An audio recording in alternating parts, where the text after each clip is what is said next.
У детей пока объемная память. Учителя должны грамотно считывать. Это общая траектория. Лучше любую книгу оживить. Книги все бесконфликтные. Их мозг напитан жизнью изначально. С кладостейного поля очень легко усваивать все, что происходит вокруг.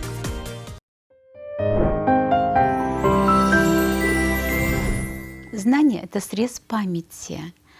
У детей пока объемная память. Они еще не забыли многого, что делали там наверху, когда оказались на этой планете. Они были много менее плотны, чем сейчас.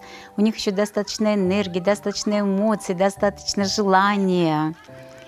И когда начинают делать срезы знания, конечно, их надо делать очень бережно. И мне бы хотелось, чтобы делали индивидуально для каждого ребенка. И чаще лучше не по книгам, а лучше любую книгу оживить, или уж по живым книгам тогда делайте, когда любая иллюстрация становится жизнью, и человек может войти в эту книгу, тогда у него память не нарушается при срезе знаний.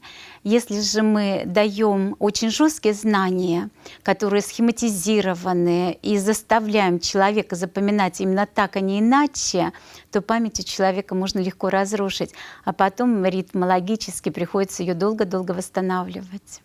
Живая книга позволяет в нее войти и в ней жить. Я в своих книгах концентрирую энергию, информацию, поэтому, когда человек туда заходит, с ним потом разворачивается и происходит в пространстве то, о чем он читает. А поскольку эти книги все бесконфликтные, эти книги все дают положительный импульс к жизни, положительный настрой на жизнь, поэтому они называются живыми. И, конечно, когда дети начинают свое образование с живых книг, допустим, с «Дверного звездолета» или живой книги, они их переписывают, они по ним учат буквы, они пытаются их воспроизводить через мультфильмы, делают из них игры. Эти дети развиваются стремительно, они всегда отличники и могут даже школу посещать в свободном режиме. 2-3 дня им вполне достаточно, чтобы освоить весь школьный материал, поскольку их мозг напитан жизнью изначально. Но прежде всего нужно войти в кладостейное поле. Кладостейное поле, оно сохранило все лучшие наработки человечества именно в словарном направлении и убирает все жесткие схемы. Поэтому людям, любому человеку из кладостейного поля очень легко усваивать все, что происходит вокруг. Кладостейное поле – то поле, которым я обернула всю Землю, и то поле, которое настраивает знаковые коридоры. А если для человека это знак, оно запоминается мгновенно. Ведь мы не можем выучить только то, что нам не надо. У каждого человека есть своя лента жизни. И на этой ленте жизни есть определенные зарубочки, и в эти зарубочки должно втечь то или иное знание. А если на нашей ленте жизни этого знания нет, нам и не нужно его, потому что оно не склеит нашу жизнь, оно ее разрушит. Надо просто проанализировать ритмологически.